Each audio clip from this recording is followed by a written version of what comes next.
اللہم صلی اللہ سیدنا محمد وعلی آل سیدنا محمد وبارک وسلم۔ آج جو آیتیں آئی ہیں اس میں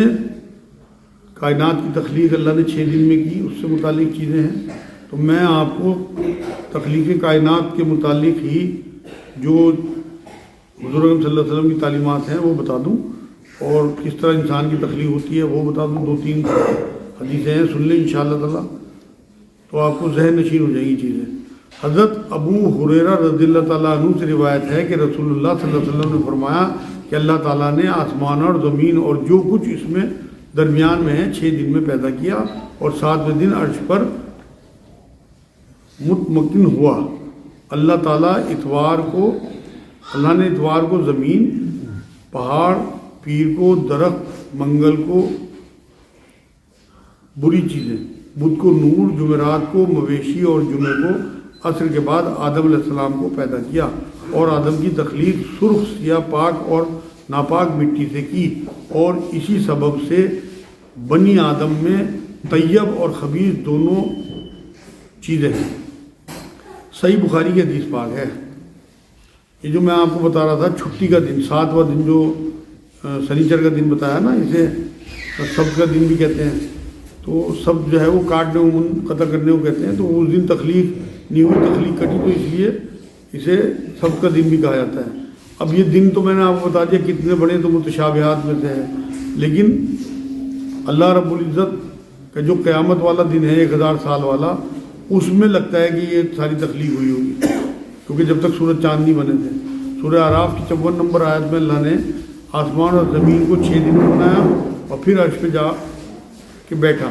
وہی دن رات کو بدلتا ہے۔ سورہ ہود کی 7 نمبر آیت میں بھی یہی بات کہی اللہ نے، سورہ رات کی 2-3 نمبر آیت میں بھی اس نے یہی بات کہی کہ سب زمین، چاند، آسمان، ستارے، سورج سب اسی نے پیدا کیے، اور وہ سب اسی کا حکم مانتے ہیں۔ سورہ انبیاء کی 16 نمبر آیت میں زمین اور آسمان کو اللہ نے کھیل تماشے کے لیے نہیں بنایا، بلکہ اپنے ہاتھوں سے بنایا اور کسی مقصد کے تحت بنایا، اور زمین کو اس نے بچھایا۔ سورہ ذاریات آیت 47 اور 48 میں آسمان کو میں نے اپنے ہاتھوں سے بنایا اور زمین کو بچھایا۔ سورہ ملک کی 103 نمبر آیت میں ہم نے موت زندگی بنائی آزمانے کے لیے، اور اوپر تلے 7 آسمان بنائے، ان میں کوئی نقص نہیں ہے۔ یہ قرآن کی آیتیں ہیں جو میں نے آپ کو بتائیں۔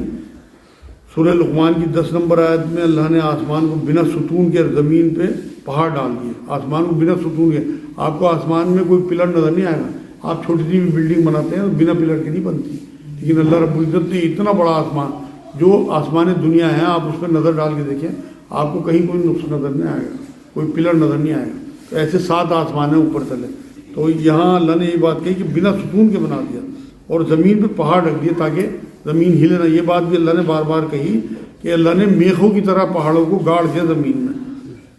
حامیم سجدہ قرآن میں آیت ہے، اس کی 9 سے 12 نمبر آیت میں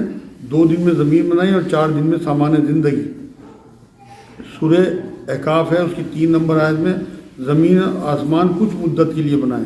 مطلب قیامت میں انہیں توڑ پھوڑ دیا جائے گا، سب ختم کر دیا جائے گا۔ یہاں اللہ رب العزت نے ان آیتوں میں تخلیق کے بارے میں بتایا قرآن میں، حوالے آپ کو میں نے بیان کر دیے، نیٹ پہ آپ اسے چیک کریں گے اور قرآن سے خود دیکھیں۔ حضرت عمران بن حسین رضی اللہ تعالیٰ عنہ سے روایت ہے کہ میں نے رسول اللہ صلی اللہ علیہ وسلم کی خدمت میں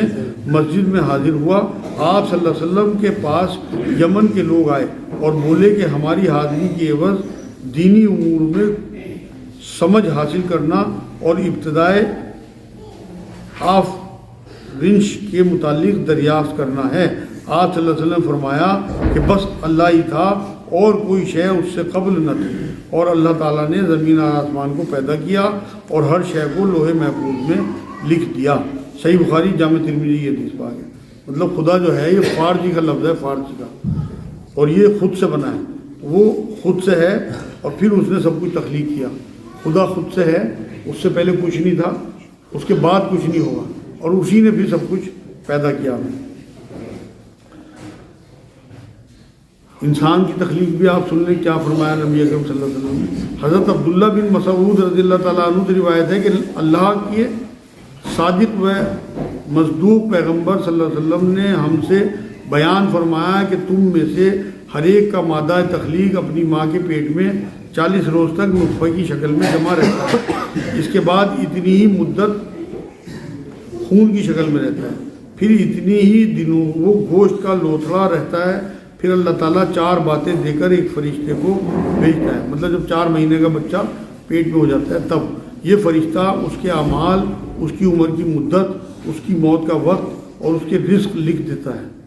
اور یہ کہ بدبخت ہے یا نیک بخت ہے۔ پھر اس میں روح ڈالی جاتی ہے، پھر قسم اس ذات کی جس کے سوا کوئی عبادت و بندگی کے لائق نہیں، کبھی ایسا ہوتا ہے کہ تم میں سے کوئی شخص جنتیوں کے سے اعمال کرتا رہتا ہے یہاں تک کہ اس کے اور جنت کے درمیان صرف ایک ہاتھ کا فاصلہ رہ جاتا ہے، پھر فرشتہ تقدیر آگے آ جاتا ہے،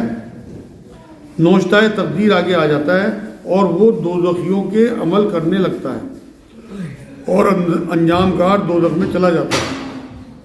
اور اسی طرح تم میں سے کوئی دوزخیوں کے سے عمل کرنے لگتا ہے یہاں تک کہ اس کو اور دوزخ کے درمیان صرف ایک ہاتھ کا فیصلہ رہ جاتا ہے، پھر نوشتہ تقدیر آگے آ جاتا ہے اور وہ جنتیوں کے اعمال کرنے لگتا ہے اور جنت میں پہنچ جاتا ہے۔ صحیح بخاری صحیح مسلم کے حدیث ہے۔ سورہ نساء کی پہلی نمبر آیت میں اللہ نے یہ بات فرمائی ہے کہ اللہ سے ڈرو جس نے تمہیں ایک شخص سے پیدا کیا، اس نے اسی سے اس کا جوڑا بنایا اور ان سے پھر مرد عورت پھیلا دیا۔ سورہ انعام آیت 2 اللہ نے تمہیں مٹی سے پیدا کیا۔ سورہ حجرات آیت 26 کھنکھنات کی سڑی ہوئی مٹی سے انسان کو پیدا کیا، اور سورہ مومنون ہے اس کی 12 سے 14 نمبر آیت میں مٹی کے خلاصے سے پیدا کیا انسان کو، مضبوط جگہ نطفہ بنا کر رکھا، پھر نطفے کو لوتھڑا، پھر بوٹی، پھر ہڈیاں، پھر ہڈیوں پر گوشت چڑھا کر نئی صورت دی۔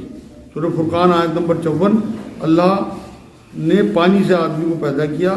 پھر اسے رشتوں والا اور خوشحالی والا بنایا۔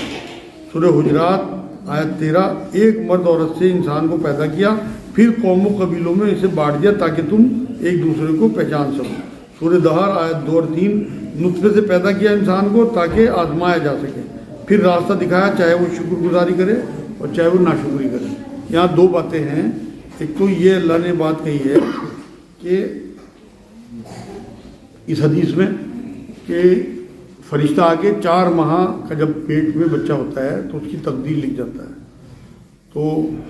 آپ کے پاس کوئی ایسا کیس سامنے آئے رشتہ داروں میں کہ 4 مہینے سے پہلے اگر ڈاکٹر یہ کہتے ہیں بچہ ایب نارمل ہے تو اس کا ایبورشن کرانے میں کوئی حرج نہیں ہے، تب تک اس میں روح نہیں ڈلی، لیکن 4 مہینے کے بعد اگر ڈاکٹر یہ کہے کہ بچہ ایب نارمل ہے، اس کا دل نہیں بنا، اس کا دماغ نہیں بنا، تو اس کی روح پڑ چکی، پھر اسے کسی بھی قیمت پہ ابورٹ نہیں کرانا، یہ ذہن میں نشین کرنا ہے، ورنہ آپ قتل کے گناہ میں گنے جائیں گے۔ انشاءاللہ اللہ رب العزت سے جب دعا کریں گے اور الحمد شریف اس بچی کے اوپر دم کریں گے الحمد شریف کا، تو وہ بچہ نارمل ہو جاتا ہے۔ اکثر میرے پاس ایسے کیس آئے اور اللہ رب العزت نے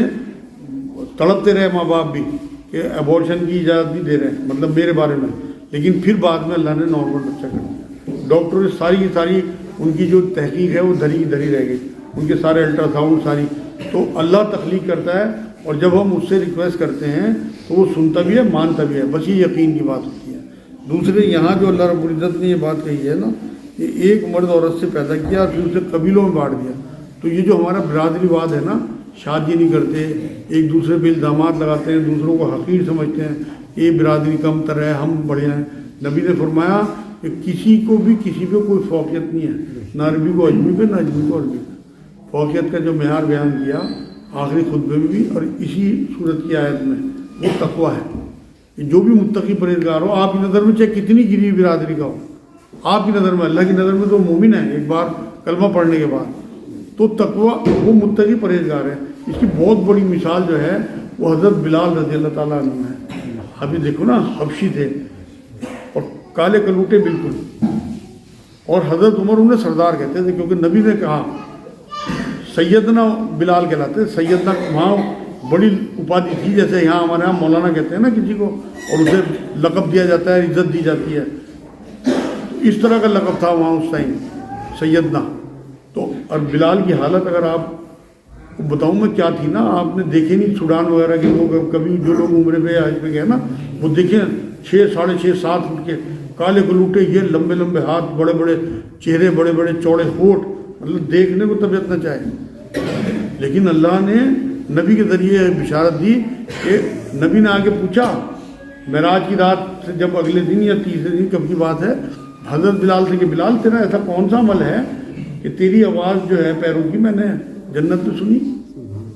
پیر بھی ان کے بڑے بڑے تھے, گھسٹ گھسٹ کے چلتے ہیں. جو لوگ حج کو یا عمرے ہو گئے انہوں نے دیکھا ہوگا کہ جو سوڈان کے یا ادھر افریقہ کے لوگ ہوتے ہیں وہ کس طرح سے گھسٹ گھسٹ کے طواف کرتے ہیں. تو اسی طرح سے حضرت بلال بھی تھے, انہی قوم میں سے تھے, حبشہ کے تھے. تو وہ ان کے قدموں کی آواز ہی الگ ہوتی تھی. تو نبی نے وہاں آواز سنی جنت میں ان کی. تو اس لیے میں کہہ رہا ہوں کہ ہمارا جو عزت دینے کا معیار ہونا وہ پیسہ نہ ہو, بلکہ متقی اور پرہیزگار آدمی دیکھیں, چاہے غریب ہی ہو. تو یہ آج الحمدللہ درس